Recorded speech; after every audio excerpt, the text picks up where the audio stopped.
everyone, welcome back to my channel, and if you are new here, don't forget to hit that subscribe button and leave a comment or drop a like if you would like. That would mean so much to me. Anyway, today's topic is about my experience working CAP2 at Walmart, but before we get started, I do want to talk about the recent attacks on the Asian American / Pacific Islander community.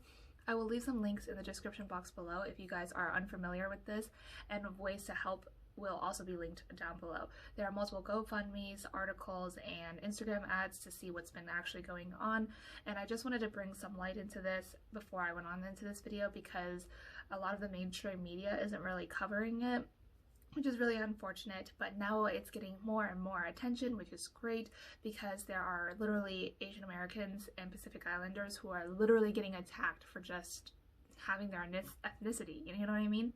So this is a form of racism, and let's not have this happening in 2021, especially in a land so celebrated for our diversity. So I have some links down below. Please go and check them out. That would mean so much to me if you guys could.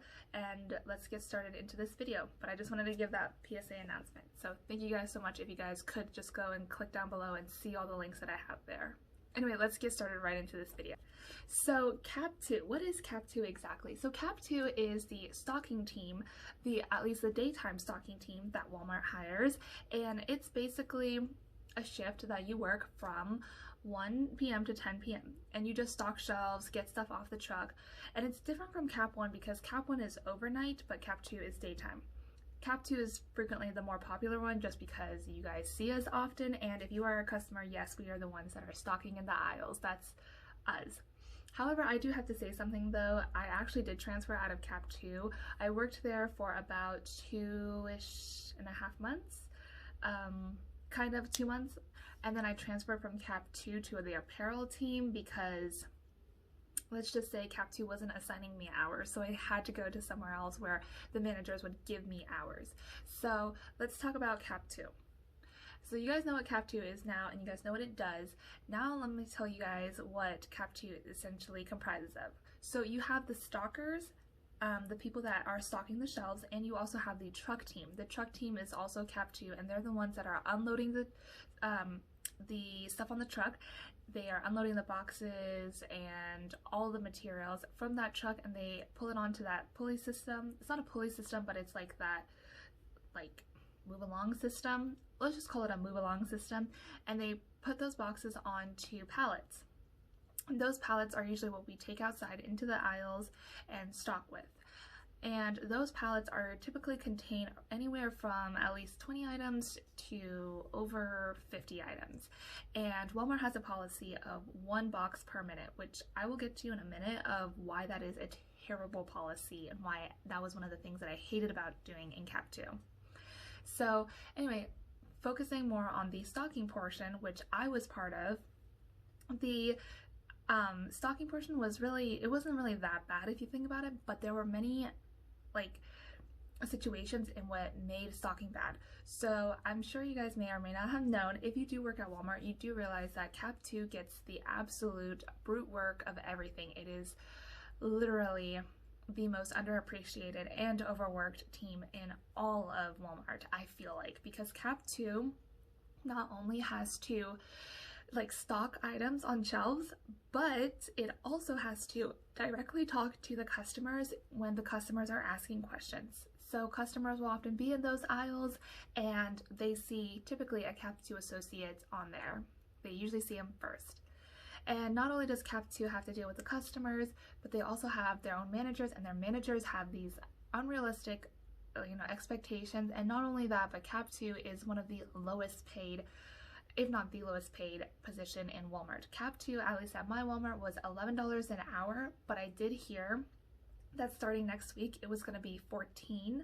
I'm not exactly sure. They always talk about it, but I think this time it's finally going to happen to $14 an hour, which I lucked out because I was working $11 an hour, and now I'm really mad at that. But it's fine. CAP2 definitely deserves those $14 an hour, especially with that truck team and how much they have.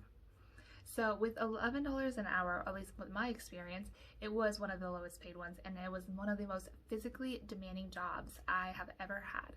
I worked in OGP and I work in apparel now, But OGP over the summer and apparel right now are nothing compared to the physical labor that I had to do while I was in CAP2.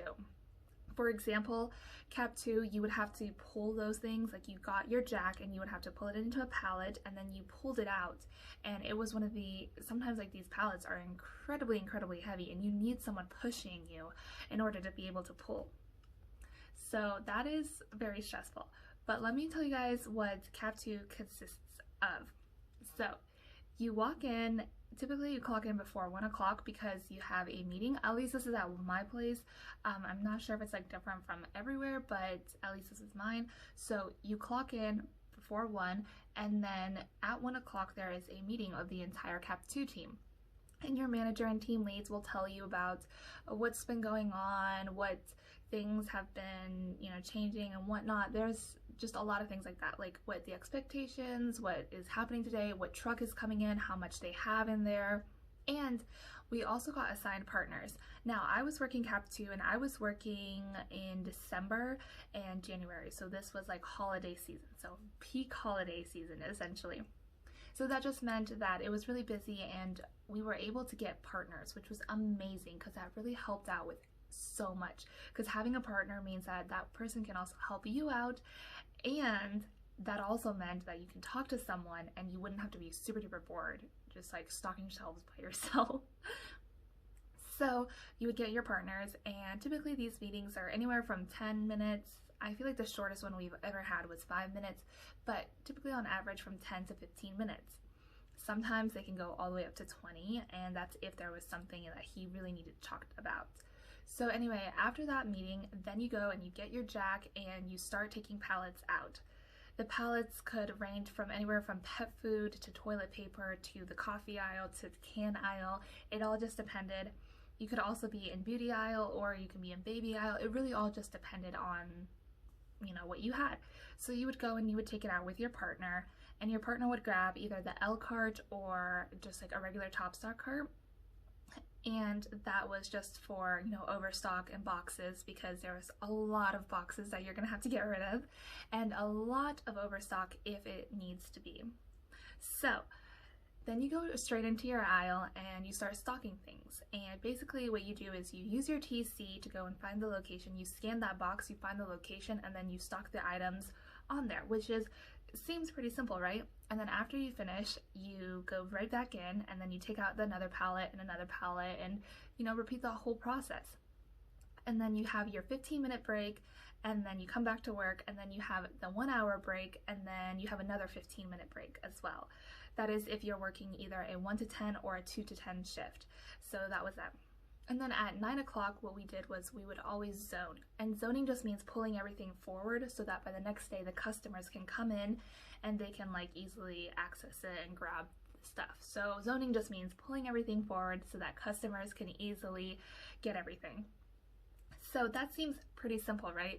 However, I'm going to tell you some things that really made CAP2 difficult that I feel like most people wouldn't consider making it difficult, because what I just said was really easy, right? But it really wasn't. And I'm going to tell you guys what made stocking at CAP2, the stocking team, so hard. And this was one of the things that I feel like people always overlook. So here's what made it hard. Number one, it was extremely difficult to keep up with that time thing that they had. So it was 1 minute per box, but the thing was that you're never ever gonna have that 1 minute per box thing, because they would say to you, okay, for example, this thing has 30 items on here and it's split between 2 people. Okay, so you think, alrighty, so what time is it? They'll say it's gonna be, instead of 30 minutes because there's 30 boxes, they're gonna say it's 15 minutes because there's the 2 of you.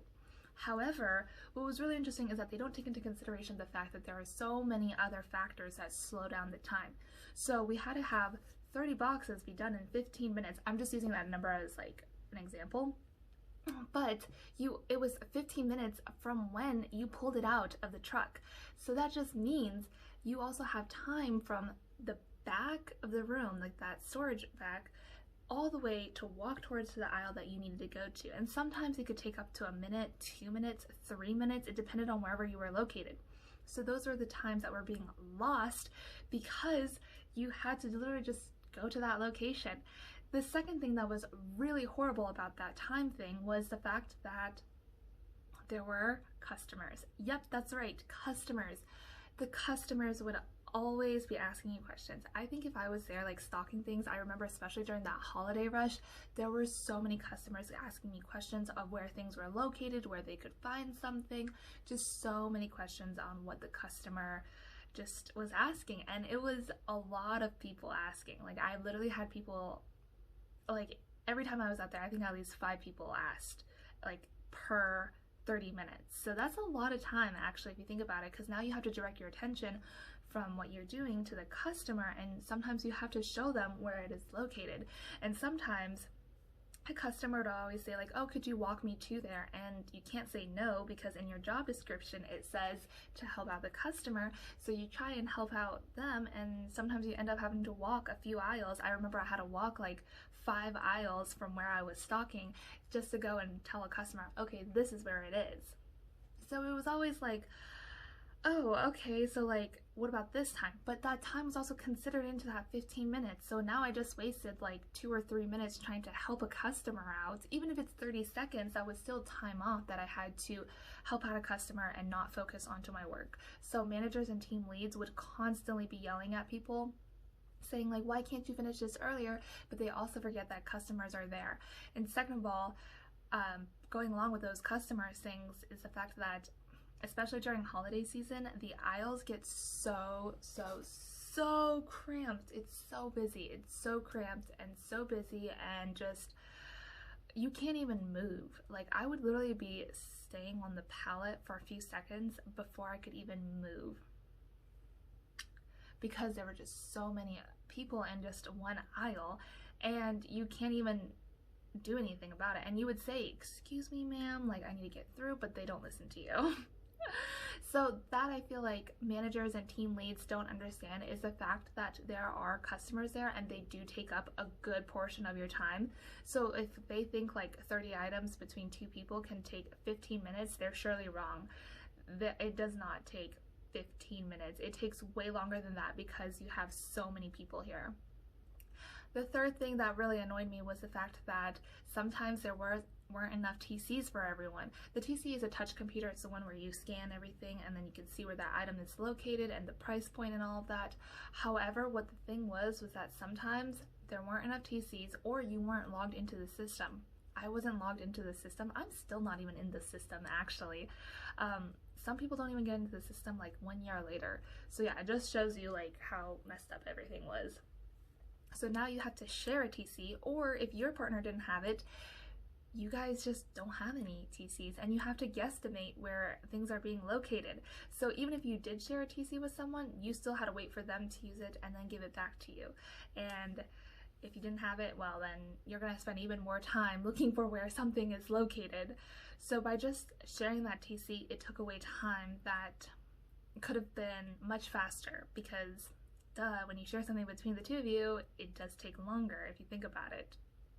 And also the last thing that I want to say is the overstock thing. So for example, if something didn't stay on the shelf, like it couldn't be fit on the shelf, you had to put it on the very top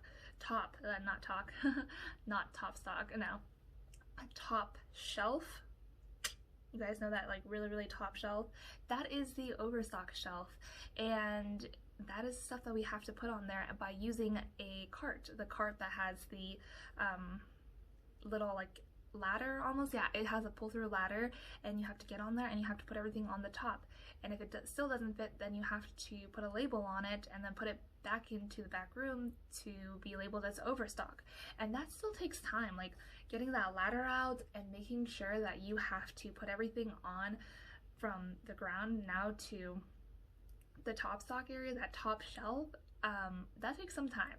So none of this stuff could be just finished within the certain time frame that team leads and managers give. And I feel like this is something that corporate and managers should really consider, is all these factors coming in that does slow down a person to put things on the shelves. It's really not like the worker's fault. Sometimes it is. Sometimes the worker might just be slow, but a lot of times it's really all these other factors that I feel like corporate doesn't really acknowledge and that managers don't really consider this happening, especially like some team leads who just stand there and do nothing but yell at you all day. That was like so annoying. Everyone always complained about the team leads who literally just stood there and did nothing and get paid like $20 an hour. That is frustrating AF. That was incredibly frustrating because like just imagine someone telling you go faster but they're not doing anything to help. Like, wouldn't you be pissed with this as well? All of this came into factor, and not only that, but lifting heavy boxes and just heavy items in general was really, really hard. Actually, if you are constantly doing it every single day, it is really, really hard and does pose like a problem onto your back. And so I feel like this is something that needs to be acknowledged, is that if you are going into CAP2, it is really physically demanding, and if you have like back problems, I really would avoid this job. It doesn't seem like it's a lot, but it really is for like a whole different type of reason, because you're constantly on your feet, walking and pacing back and forth, and you're lifting heavy objects. So your back does take a strain. You're gonna have to get some like ibuprofen or something because it is a lot. And I really don't recommend it if you have like some sort of like back injury or anything, because you are gonna be squatting down, lifting boxes and whatnot. It's just annoying AF that managers don't even consider that as well. And the other thing that I have to say about CAP2 is the fact that CAP2 is always underappreciated. For example, even in like Walmart, like you are not appreciated at all if you are CAP2. They always blame you for everything, even though CAP2 is what makes the team stay alive, the entire Walmart team stay alive. Because if customers can't see stuff on the shelf, how are they gonna go and buy stuff? You know what I mean? Like, it just doesn't make any sense. Like, okay. Anyway, I also want to talk about the truck team. The truck team is the team that unloads the stuff from like the truck and then onto that move along system. And the truck team also is just as physically demanding, if not more physically demanding, because they're constantly having to throw and catch things and run back and forth in that small area trying to put it on the correct pallet. They're the ones that are organizing what type of pallet everything is, and for example, they are the ones saying, okay, this is a soup one, then I have to go and put it onto the pallet that is designated for 6-7. So they have to know it immediately, ASAP. So they have to be super duper fast. Also, the truck team, if you are the guy who is taking the stuff off from the truck and to put onto that system, that is a really dangerous job. And I feel like only tall people should really be doing this job, because I've had a couple coworkers who were on the shorter end of the stick and they were the ones grabbing the stuff. Like, keep in mind, the truck is like filled from like the bottom to the top. Like, it's a lot of stuff. And some of them who, you know, you would try to grab it from the very, very top because you don't want everything toppling over, right? Like, that's what you would think. So that's what my coworker said. They would literally grab it from that way, way, way top, trying to not get everything to topple over, but they eventually, everything, I mean, did topple over. And it was really, really scary and really terrifying to have everything fall down and to fall over on you. That's like so terrifying. Like, who would want that? Like, for real, like who would want that? Like, that is, ugh. And some of my coworkers unfortunately even had a concussion from that, and one of them actually had to be going to like Med Express because he blacked out for once. Like, blacked out, had to go to Med Express and had to check for a head injury right there. Like, that is crazy. So truck team is also not only that, but extremely dangerous. And it didn't just happen to him, it was also to multiple people. So I feel like if you're like on the truck, like you're actually like the one throwing, then I feel like it should be a tall person. But for some reason, sometimes they always picked a short person. Not every time, but sometimes they did. And it's just so annoying because I always feel like it should be a tall person. I feel like it should be. That way it can minimize the chances, because that short person isn't jumping up to go and get something super duper heavy and having cans being hit on his head and you falling over and then having to go to Med Express. Like, that is just so dangerous and such a hazard, like, for your safety. Like, that's such a safety hazard. Oh my gosh. But that is Walmart, and it's so messed up. But then again, like, what do you expect more from this corporation? Like, they don't really care that much.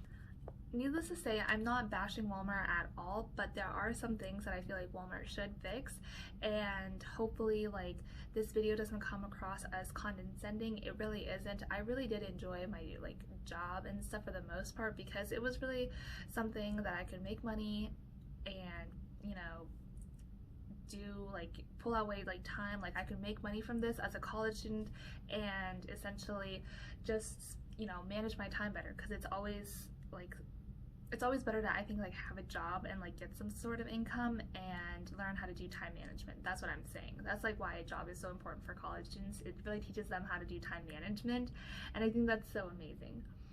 So there's that. But I feel like there are definitely reasons and definitely some things where Walmart can fix, and for example, the safety of that one is definitely fixed, and also that time limit, which is supposed to be like, that's supposed to be common sense, but I guess they are not fixing it. But I feel like that should be acknowledged and it should be fixed, knowing the fact that 1 box per minute, that's just not going to happen.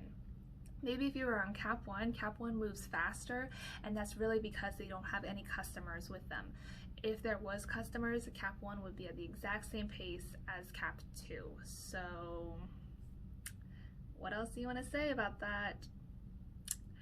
Also, I do have to say something else about CAP2 is the fact that CAP2, not only do we have to like stock, but also CAP2 has to be moved sometimes to like other departments, but they're also around the CAP2 department. For example, CAP2 apparel, you could be doing like health and wellness, HBBA, isn't it health and wellness beauty or something? Anyway, yeah, but no matter what, like you will be stocking, and they do have like some sort of like designated teams. Even on that truck team, there was 2 teams, one that actually throws truck, and then the other one that is working specifically on brake packs.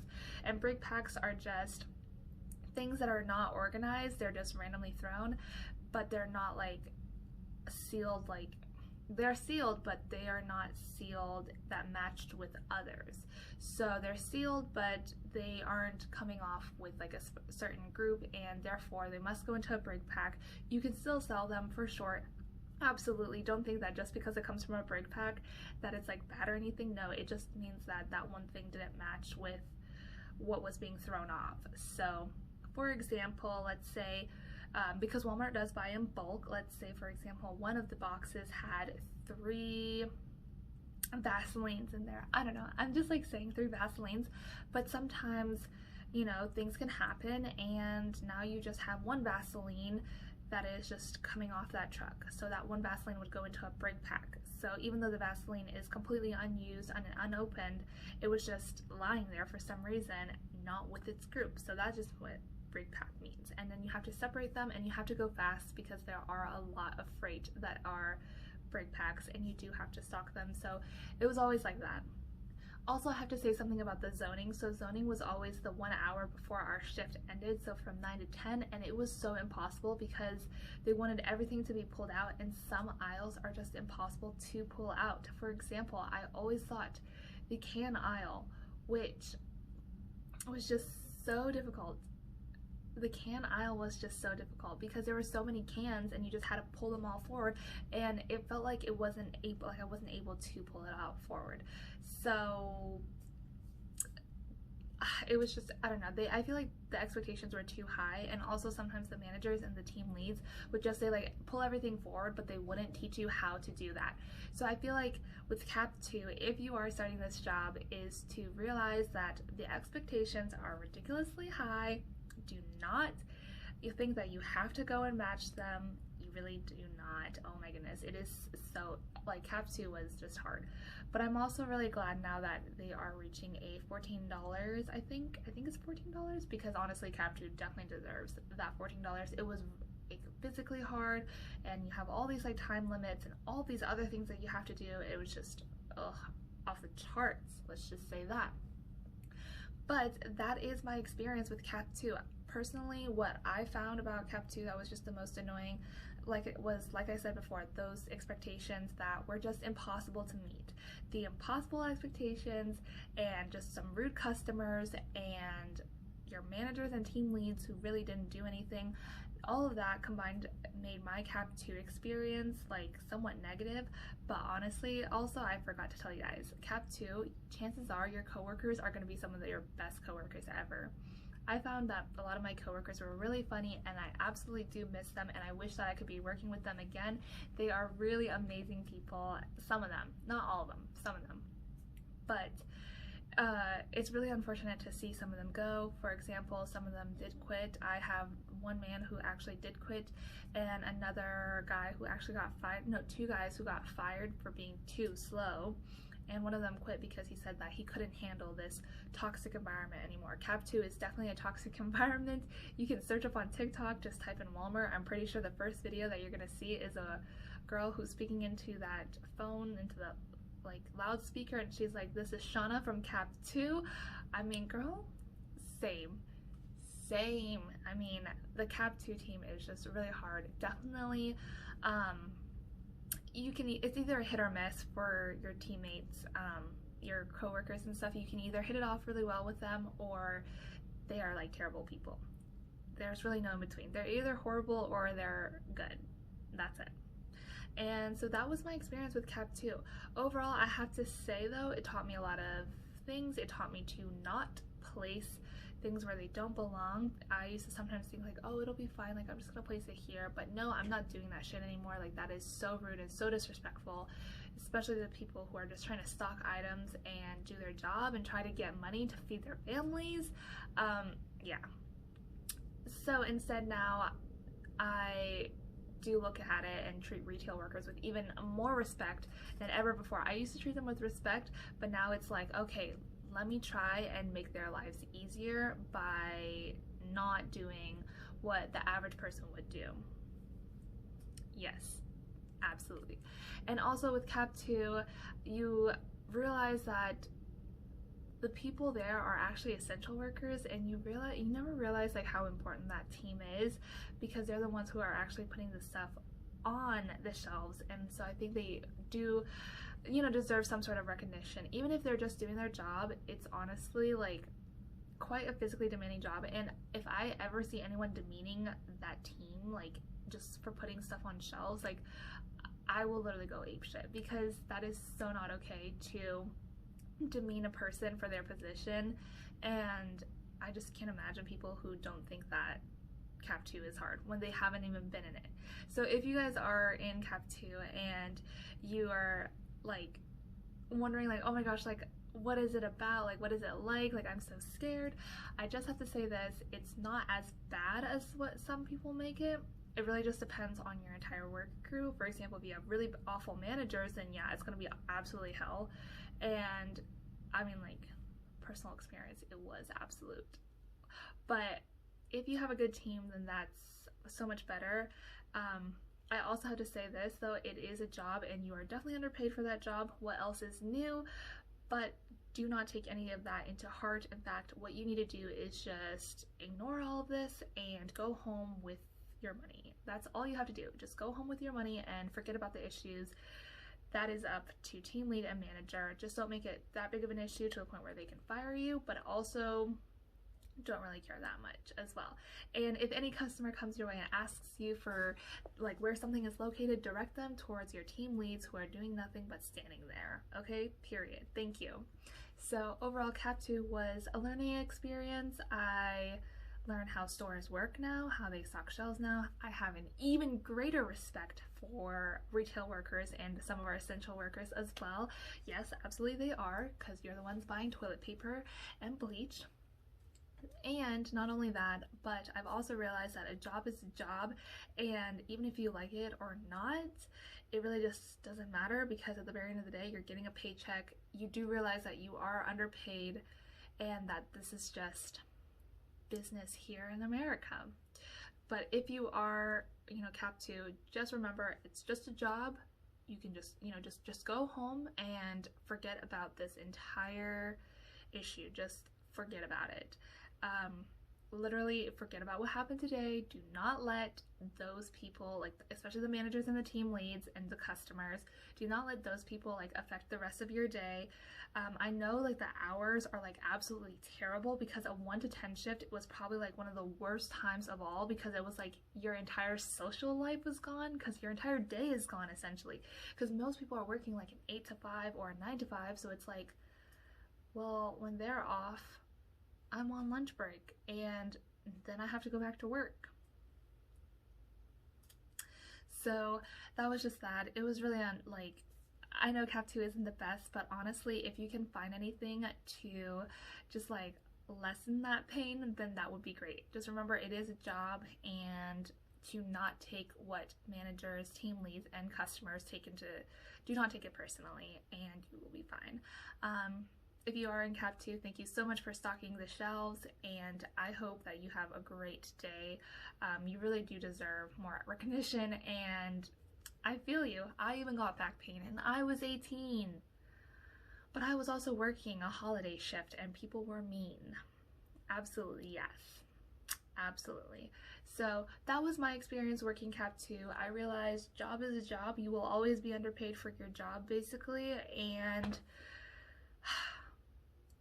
you just have to like let go of what people say like during work, and then realize that work and your separate life are two different things. Like, I'm not getting paid to think about my work while I'm at home, so don't think about it. Just saying. Anyway, I will also be making a video on like my Walmart experience, so that will be that, and I'll make a video on how to survive retail, because I feel like many of you guys would benefit from this video of how to survive retail, because it's something that has been a long time in the making, and I've gotten some things from it, and I do want to share how I survive retail. Actually, I'm barely surviving it, but I'm still here, guys. So that's it. That's going to be the end of my video, and thank you guys so much for watching this. I know this is like so long. If you guys did make it to the very end, then kudos to you. Like, that's crazy. But if you guys thank you guys so much for watching this video. It really means a lot to me, so thank you. If you haven't already, please subscribe to this channel, and I will see you guys later. Please drop a like and give me a comment in the in there, and then please do check out that description box. It would mean so much to me. Thank you guys so much for watching, and I will see you guys later.